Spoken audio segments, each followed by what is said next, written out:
Hello and welcome to After Scientology, Straight Up and Vertical, the weekly show where Tony Ortega and I get together and go over the week's events in the world of Scientology as reported on Tony's Substack. Hey, Tony, welcome back to the last show of the year. Last show of 2024. What do you know? Yeah. Well, we know quite a bit, actually. I've got 3 Post-it notes of glory here this week to comment on stuff. So let's get to it. First off, you had a story about something that I laughed out loud, and I'll tell you why. The LRH Hall, this event space, right? What's the story on this week? Well, you know, we really enjoy reporting on the big parties they throw for the IAS donors, which are the really big donors that donate, you know, tens of millions of dollars to Scientology and really keep it afloat. But I found out that they had a similar kind of smaller party for the people who are donating to L. Ron Hubbard Hall. This is a project they've had in the works forever. It's supposed to be this, performance art space that's going to be right next to the flag building at the Flag Land Base. Basically, I mean, to me, it looks like it's to replace Ruth Eckerd Hall. I'm not sure why they want to do that because, you know, Ruth Eckerd Hall is a wonderful space. They've been using it forever for the L. Ron Hubbard birthday. But for whatever reason, they want their own place. Been raising money for it forever. And now it turns out that those donors have statuses. And, you know, if you reach a certain level, you're called something, and then you reach the next level. So I just thought that was interesting that they're replicating that same process for these folks. You know, I remember I first started hearing about L. Ron Hubbard Hall, I don't know, 10 or 11 years ago, after there was an interesting security breach at the IAS event in England. A reporter from either the Star or the Sun had gotten into the IAS event and had written a story about it. And then that story had disappeared. I assumed Scientology put pressure on the newspaper. And, you know, in England, the laws aren't as good for reporters as they are here. After that, I started hearing about L. Ron Hubbard Hall, and I wonder if they're going to build a big hall in Florida and then have all of their events there. New Year's Eve, that's in Los Angeles. IAS, it's in England. L. Ron Hubbard birthday, that's in Florida. Have them all there where they have total control of who can come in and all that. But then people pointed out to me that they've been talking about this L. Ron Hubbard Hall much longer than that, like back to the 90s or something. So this is a long time goal. And you just wonder, when will they have raised enough money to actually start digging a hole in the ground, right, Chris? I mean, Exactly. Are they really going to build this place, or is it just endless fundraising so Dave has more and more money? Well, that's exactly the point, as it is an endless fundraising drive, just like the Flag Superpower building was. I mean, they milked that thing. In fact, remember, Luis Garcia's entire fraud lawsuit was based on the fact that they were triple selling the cross on top of that building, right? You know, you're going to donate for it, but oh no, you're donating for it. Oh no, but you're donating for it. So the opportunities for endless fundraising are obviously right here in front of us with this hall. I first heard about Ruth Eckerd Hall, if I remember right, in 1998, like a long time ago. And the idea being that they would be a dedicated space that we own and control everything about. And this was back still when, well, I guess they're still doing this actually. Shrine Auditorium was routinely, a rental thing. Like maybe there would be an LA version of a Ruth Eckerd Hall 2 eventually. Or all the events would just start happening out of that spot. The LRH Hall, right, that they were going to build. So, all I'm going to say is there's 2 things that made me laugh about this, right? One, the endless fundraising that goes on with it. They've probably committed fraud 10 times over already with it. And 2, the inefficiency of this organization, because if this is not intended that it be 25, 27 years of fundraising for something, seems kind of intended. But if it's not, then what does that say about David Miscavige's ability to take a project through to completion? You know, and it just builds right on the same line as the Superpower building. the golden shovel hit the dirt, in 2001 or something, 2002, and it took them forever to, in the 1990s is when they first broke ground on it. Yeah. They broke ground for the flag building in 1992 and opened it in 2013. So that's what I'm talking about. 21 years. That's right. Yeah. And they still haven't broken ground. They still haven't pulled out the golden shovel for breaking ground on LRH Hall. So look at all the money just waiting to be made there. I think this is kind of how Dave's day rolls out is these kind of targets, There was also, these on Christmas Eve, there was a story that you posted which featured these new videos from Scientology. What are these things about? So David Miscavige rolled these out at the IAS gala in England in October, and then they included them in their slideshow at their website in November, and then they added them to their YouTube channel several weeks ago. Okay. And normally this time of year, you would see them put together one new TV ad that's probably going to be their Super Bowl ad. This time there's 3 of them.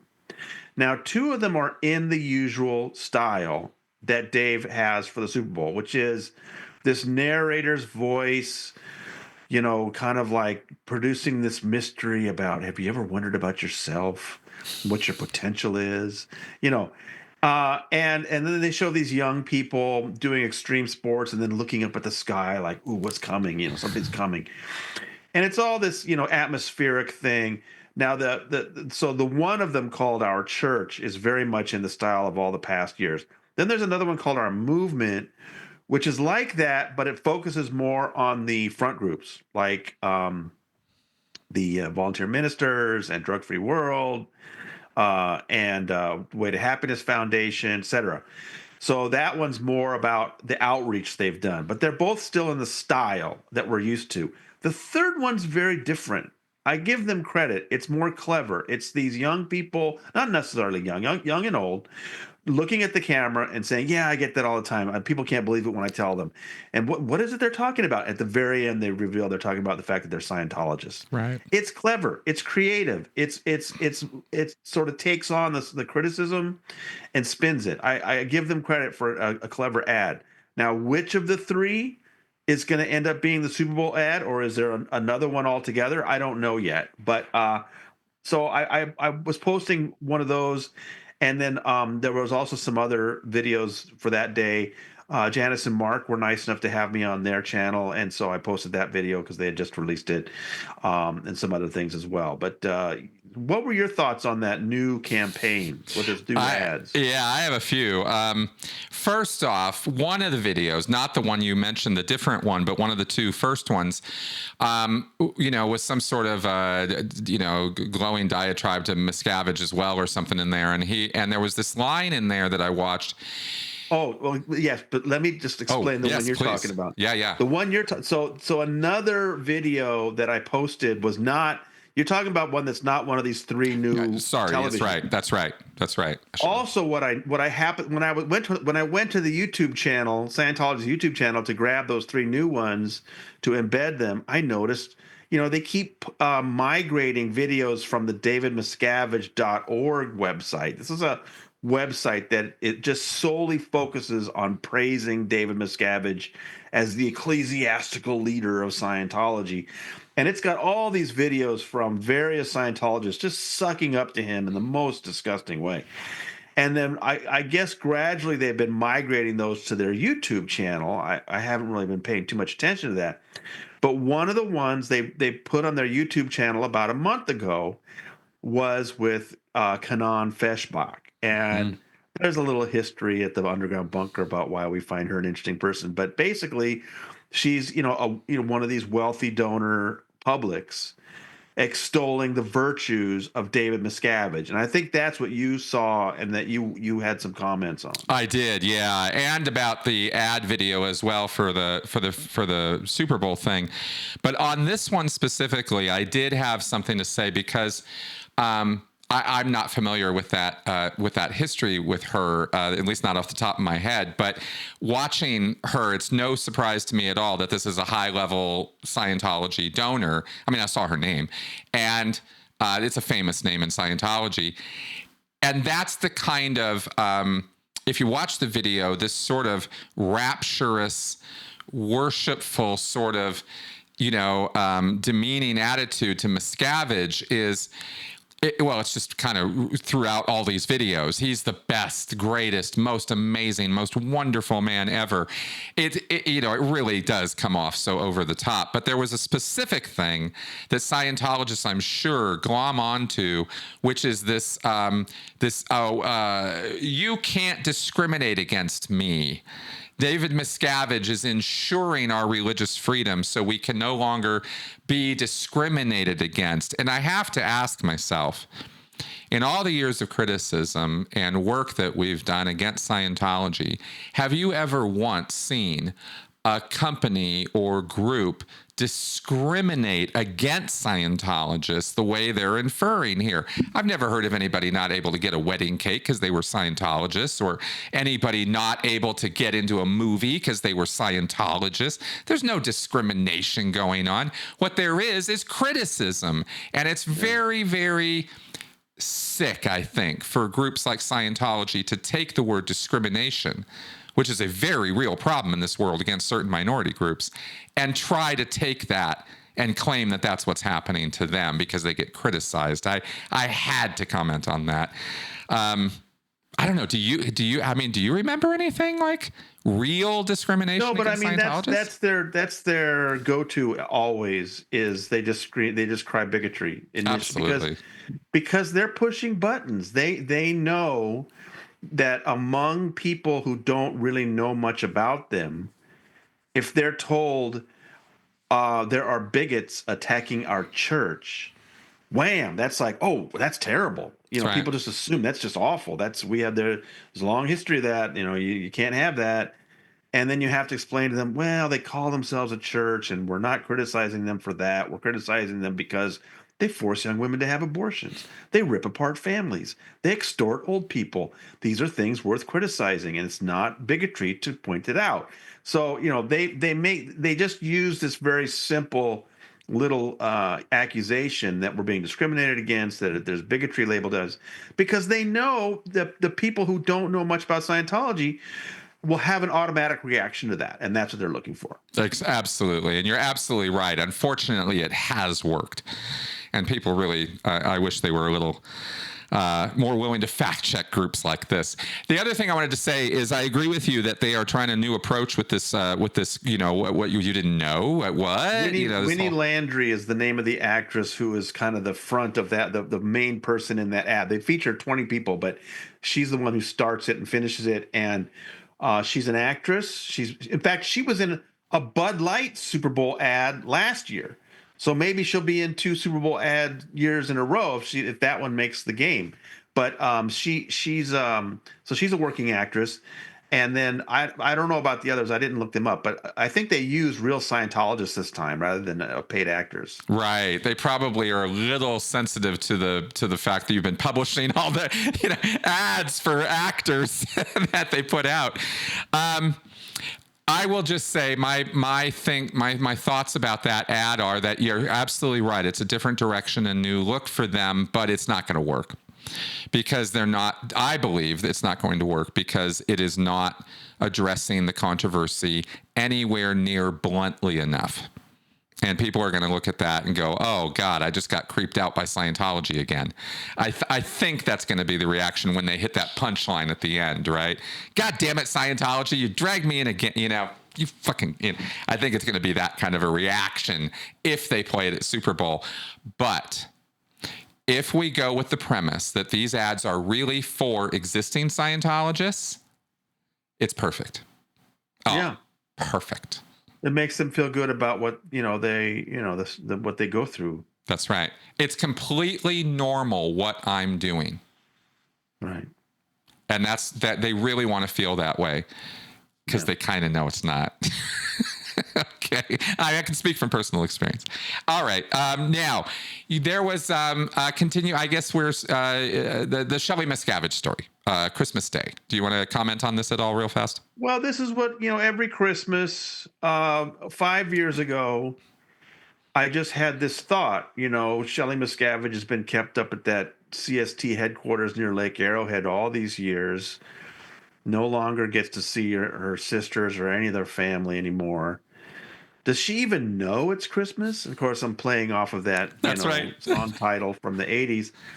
And so I just asked, does Shelly Miscavige know it's Christmas? And then every year since then, I've reprinted that story, which goes through the reporting that I did, talking to Mike Rinder and some other people about the days leading up to her disappearance and where we think she is. This year, I had to put some new updates because we did learn earlier this year that she was registered to vote up at Petrolia, a different CST location. I think my sources suggest to me that that was a temporary thing, and she's probably back at the main Twin Peaks headquarters. But either way, I mean, it's 19 years now. She's been held at a CST location and can't even see her own family. So it's amazing that David Miscavige gets away with banishing his wife like this, and law enforcement isn't interested in doing anything about it. So I summarized all the things that we know about her, and that Leah's tried her best to try to get information, and another year's gone by, and she's still they're not saying anything about her. They're not producing or anything. No, it would be at this point one of the most epic escapes stories ever if she came out. The other reaction I often get, especially at social media, for people who don't just read the headline and don't read the story, is that they always just say, "Oh, she must be dead." But I go through in the story the reason why I think she is still alive, and I do believe that. She may, and look, John Brousseau said it on Leah's show. Dave will keep her there until she does die. Mm-hmm. But once she dies, then you can't keep something like that hidden for too long. A few weeks, maybe a couple of months, but at some point that news will get out. So the idea that she's been long dead, I don't buy it. You can't do that in California. So No. I think she is still alive, and she may be resigned to her fate, but I think the family should get an opportunity to see her if they could. Agreed. Absolutely. Because she is being locked away. She is being kept locked away. And even if there is some degree of, obviously she's been raised with this. She's never had a different normal than this. This is her reality. So it makes sense that she's going along with it. It's really important when looking at Shelly's story, and please do read the entire thing if you're not familiar with it, because it's quite something. But you can't judge people inside a cult in her headspace the same way you judge others around you who have all the information and lived experience they have. She is kind of our poster child for Scientology. Has become that because of the position that she's in, and the fact that she has been disappeared, and that she was a friend of Leah's, and Leah was super interested in her and is. Makes her, a good representation of what Scientology really does to people. Brainwashes them and locks them away from the rest of society and separates them out, and sort of forces that on them as though they're doing something good, and they're not.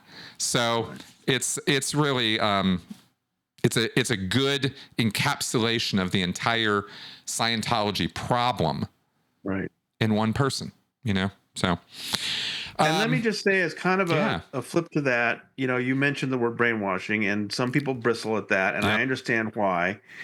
If you aren't sure about what we mean when we use that word in relation to Scientology, please read Bruce Hines' piece this week, where he goes through the step-by-step instructions for how the Truth Rundown works. I don't know if you want to call it brainwashing or not, but whatever you want to call it, what Scientology is doing in the Truth Rundown is some of the worst just mind conditioning you'll ever hear about. It's just horrible. And I had told Bruce that I really liked a video he had done with Mark Bunker years ago talking about that. And he said, well, I've always wanted to write a little bit more about it and really explain it. And so I was just really grateful that he did so, because I think it breaks down step by step how Scientology convinces you that you didn't see what you saw with your own eyes. That's right. Now, some people call that brainwashing. Some people don't like to use that term. I understand why. But just read about how the Truth Rundown works. I think it will chill anybody. Exactly. I have to say this simply because you're absolutely right. And Bruce Hines's video and work on this has been exemplary. I have my own video on this as well, which I will absolutely promote right now, out there too. And that's because I did the Truth Rundown too. And it is not something where that information has, there's 4 bulletins that make up the written issues that make up how to do it. They've never leaked out of the church. Bruce and I are the only people who have broken it down for anybody. And it is concentrated gaslighting like nothing else you've ever seen or heard of short of Guantanamo Bay. And I'm not even exaggerating. It's bad. It doesn't involve beating on you, but it involves all the mental stuff. And it is concentrated gaslighting. And so if you want to call it thought reform or coercive persuasion or brainwashing, these are just words to describe overwhelming somebody's mind. And that is what happens in Scientology. I did it. I had it done to me. Those are the right words to use. So that my thinking on that. And boy, that Truth Rundown is some of the most evil stuff that Scientology has to offer. It's bad. Okay. Speaking of not so great people, Grant Cardone. So another legal problem with this guy, but not directly Scientology related this time. What was the story? Well, I don't know, it was a year ago or something like that. I noticed one of my readers brought it up to me that, Grant Cardone is a motivational speaker that's convinced many people that if you listen to him, it'll help you make money. And so he's amassed a giant social media following. Okay, we know all that. Yep. But he also had I noticed he branched into something new that he was calling 10X Health. And this was just pure flim-flam area. I mean, they were convincing people that they could pinpoint how long you were going to live, and then they could extend your life through something they literally call the superhuman protocol. Right? How Scientological is that? And and so one of the things they're selling you is like this light bed, like a tanning bed, but they call it something else with some various accessories for $130,000, right? I mean, it's just pure flim flam. It's just incredible. So how he had gotten into that was by partnering with this biohacker named Gary Brecka, right? And I just thought the two of them were, wow, what gullible folks falling for that, right? That you can extend their life. Okay, so apparently their partnership soured, and according to some papers I read, something like Gary Brecka didn't like the fact that Grant and Elena, Gary is Grant's twin brother. I don't think he's related to this. I didn't mean to say it. Grant and Elena had asked Gary Brecka to endorse some things he didn't want to endorse or something like that. I don't know exactly. But the point is, by this past November, it had soured to the point where Gary Brecka was about to quit. The Cardones found out about it and quickly fired him before he could. And then apparently Gary Brecka then put out some kind of a public statement to make it look like, look, we're just going our separate ways. There's no bad blood or anything. And he thought that would take care of it. Okay, it didn't work out. You don't like me. I don't like you. Fine, we'll just go different ways. But that then Elena Cardone at her Instagram account posted a video of Gary Brecka and Diddy doing some 10X Health stuff from a year or two ago or something. Oh, boy. And he says it, and so he has now filed $100 million defamation lawsuit against Elena. And he said that her posting that was clear. She's trying to connect him, Gary Brecka, to Diddy's crimes as retaliation for their partnership falling apart. Wow. So I just thought, when hucksters turn on each other, it's just pure entertainment for the rest of us, right? Oh, yeah. Oh, very much so. One of the things that people don't know or think about much when it comes to people with pathological degrees of narcissism is the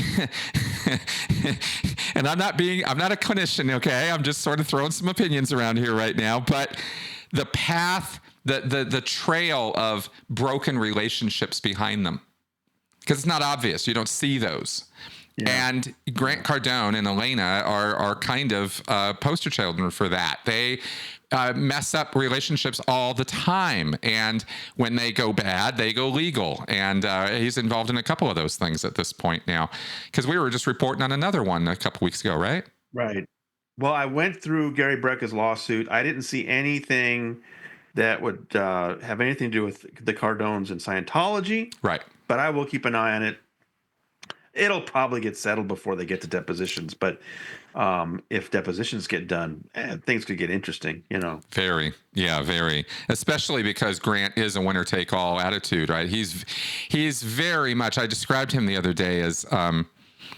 if you took Miscavige and Tom Cruise and you put some real estate brain in there, like that's kind of Grant. There's not a lot of originality coming out of him. Even 10X, that's straight Scientology. That's true. He's not an original thinker, the guy, Hubbard wanted 5.4X and Grant just cranked it up a little bit. That's right, to 10. I want 10, 5.4X. Screw this small think. We're going to think big. All right. Now, also along this line, you posted some promotional materials coming out of Scientology these days. Seminars, workshops, events, get-togethers they're charging for or having Scientologists go to. Do you want to comment about any of these? Well, end of the year, I thought I'd put out the mailbag. I've been getting some good stuff from people lately. And a couple of interesting new flyers for the free wins.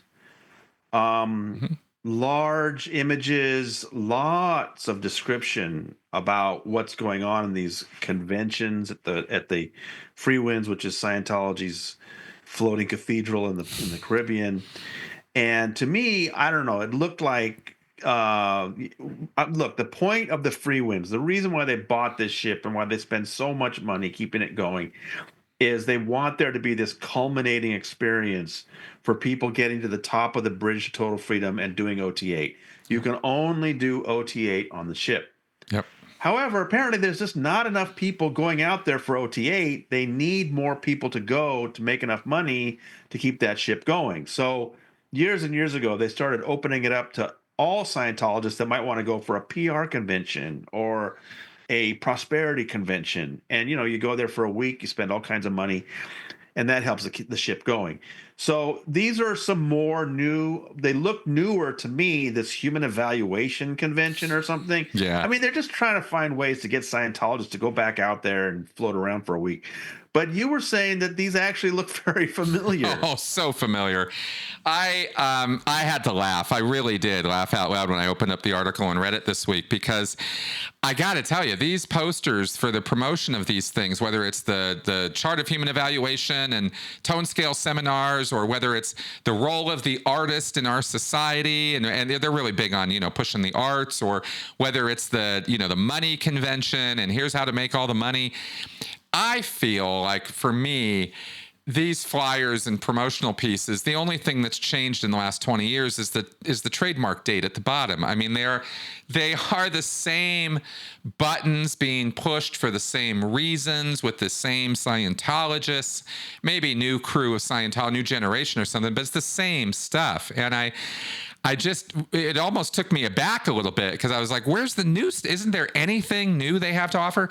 In all these years, they've even turned the Sea Org boot camp, the EPF, into a service on the free winds.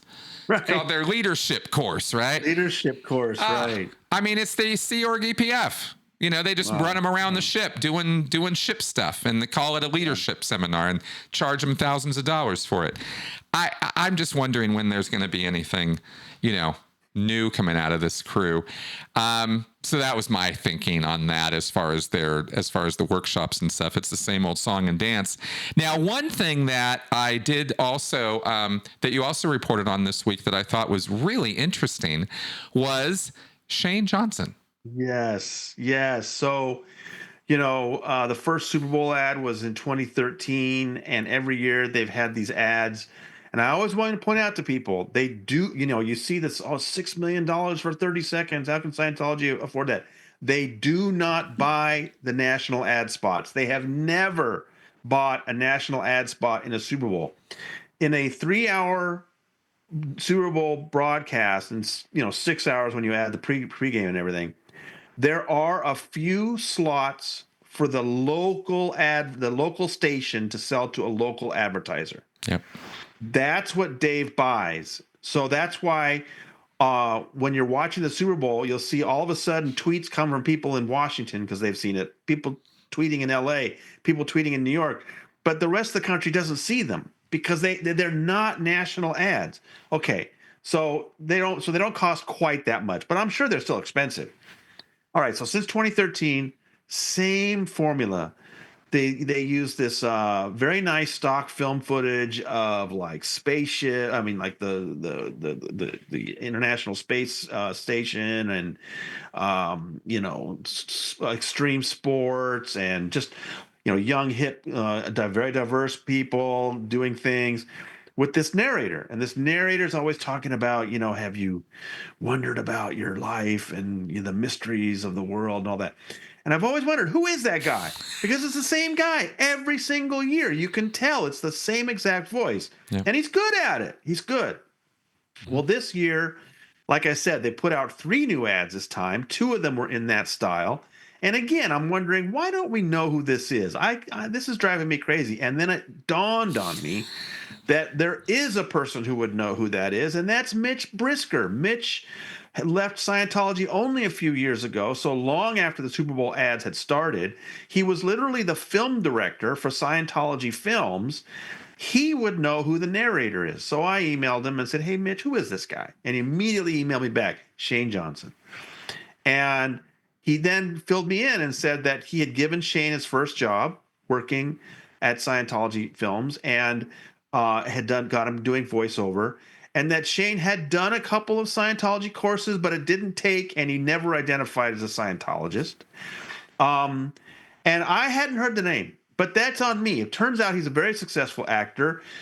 He was on one of the most successful cable shows in the last decade, and that is 50 Cent's Power and Power Book 2 on the Stars Network. And he was like the heavy. He was the antagonist. He played this lawyer who was messing with these other people. And I saw him give interviews that he was so hated for playing that character that fans can't separate that from the fact that he's not that character. But anyway, I thought that was funny. But no press, zero press about him being the voice, literally the voice of Scientology, at least in these Super Bowl ads. I know that he's probably not doing the events or anything, but I was just happy to finally get a face and a name to see that that's who does these things. I was pleasantly surprised to see that, because I remember this man from my time when I was in Scientology, and he first appeared, and this was really quite wild, for the world of Scientology, which had pretty much classically been using Scientologists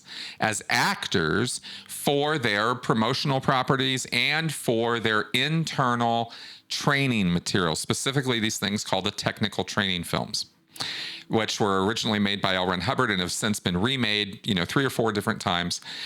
Right. And Shane Johnson was a prominent lead character in a technical film that got remade, clearly by Mitch, back in the 90s. And this was a film on setting up the auditing space or something, and recording, how to set up and record a session or something with the mic and all of that. And this guy, who we had never seen before, tall, blonde, good looking guy, plays the CMO messenger who is giving the what for and training all of these auditors on how to set up a session properly. And he's playing it as though Ron had instructed him to do this training to these people. And so he's going to set them straight on how to record a session. And we all wondered, who is this guy? Because we'd never seen him before. So the rumor line is all we had. And all we were told, interestingly, that it was kind of true at the time, he had done some services. He was a Mormon, and they were working on making him a Scientologist. And that was the last I'd heard inside Scientology. Kind of dropped it, moved on until now. And then I saw that photo. I was like, what? This guy? So it really made me laugh, right? To find out that this guy has been doing this. But it also got me wondering, just as a side note, right? Christian cinema is kind of becoming a bigger thing these days, and there's other religions that do these films, internal stuff. And you have to wonder how many actors are being hired to do this stuff that none of us are ever going to see if we're not in a cult or in their group, right? Because the technical training films, there's hours and hours and hours of that stuff. I mean, it's not a couple little side things in these cults. They really get into making these properties and hiring professionals to do it. So it's almost this whole little sub niche world for actors that nobody knows anything about. And I just thought that was hilarious because this guy is one of them to this day, narrating their commercials. And yet I'm a Scientologist. I'm not doing anything with that. So it's just funny how the world is that way, Okay, anyway, finally, there was the ad campaign itself. And Miscavige is real big on promoting to the Scientologists at the events, we're going to run this new ad campaign. It's going to be so amazing. You want to comment on that Well, bit? yeah, so I've been looking at these 3 ads that they I first revealed at the IAS Gala and talking about them and finding out who the narrator was and everything. But then I noticed there was a press release that Scientology put out, and they're really, because I had started to hear from readers that they've seen these on TV, and I was like, oh, okay, so they're getting into circulation. Well, according to this press release, they're going big with these 3 ads. They claim that they're showing them for the next 10 weeks or something in 30 countries. Here in the U.S., they tend to target things that are like event TV, so playoff games. The Grammys every year they tend to run the Super Bowl ad. Of course, the Super Bowl itself. So over the next few weeks, you may see these 3 ads show up, and so that's why I wanted to put out that story. I know there's going to be some people that are confused or angry, and they're going to type in, "Why am I seeing these Scientology ads?" And then hopefully my story will pop up, where I'm explaining this is why you are seeing Scientology ads. That's why I wrote the headline that way, and hopefully clue people into what's going on. But, it looks like Dave's making a big push. And I asked my readers, do you think that'll make any difference? And they all said no. And Mitch Brisker pointed out to me, he said, keep in mind, these ads are not for recruitment. They are for other Scientologists. This is to keep, and this is something I've been saying for years, that everything Dave does is to impress those big donors, to convince them that what they're doing is working and that they need to keep giving money. Big time. Absolutely. And I'll double down on that. I wanted to, I noted from the article, it's 10 weeks across 30 countries in 10 languages, which is going to impress the hell out of Scientologists. But if you stop and think for a second, take a look at something like Coke, Pepsi, big products, any food product, like anything that really is advertising to everybody because it wants to get everybody on board. Right. You look at the ad polls and the ad campaigns those guys do, 10 weeks, 30 countries, 10 languages is one little tiny part of what would be a real ad campaign. And this is what I'm always going on about is Dave is doing this for the internal because he's clearly not doing it to recruit people externally, because in order to do that, you have to invest a lot more money and a lot more time. And unfortunately for Dave, he has to listen to people that he doesn't like and doesn't agree with about how to do it, because he doesn't understand internet marketing or modern marketing at all. He doesn't have a clue. Yeah. Why would he? And so this is a short burst. 10 weeks of marketing is, promotional pieces is nothing. So it's big for Scientology, and Scientologists are going to be impressed by these numbers. But please don't be. This is not a big deal. And compared to how much money they're sitting on that they could be using for this, yeah, it really shows the intended audience is I think that's the proof positive of your assertion on that.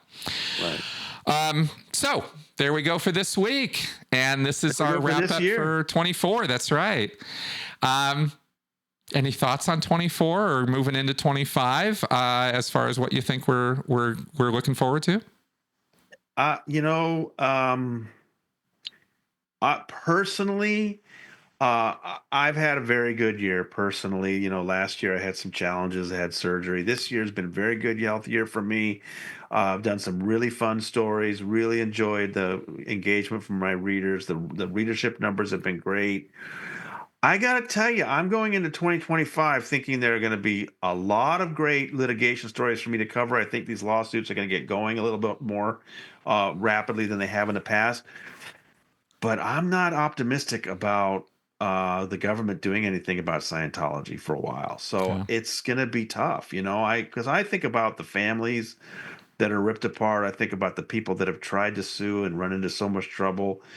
It's just hard year after year that the government doesn't do a darn thing. And it looks like it's not going to change in 2025. I hope I'm wrong. Exactly. I feel exactly the same way. I mean, when Pam Bondi is being suggested as AG, you have to, that's just entering. We're entering an environment which is going to be very legally friendly to cults. Let's put it that way, and let's see what happens. Things can always change on a dime. There can be incidents that occur that rile up public outrage. And that's always the thing that will impel legal action against these groups. So anything's possible. I don't want tragic events, obviously, but cults right now are not really in the public eye the way that they have been. And so we've got to keep the attention on this and keep these people in these groups somewhat accountable. And that's what this is all about, as well as reporting on this stuff. So, Tony, I look forward to continuing our work in 2025 and seeing where all this goes. Happy New Year, Chris. Have fun on Tuesday night. You bet. You too, man. And folks out there, you guys have a great time, and we will see you next week. Now, the address for Tony's Substack right there on the screen. Get onto it, subscribe, get your daily notifications, and as we say, check back in with us on Monday for the wrap up. See you guys next week, next year. Bye-bye.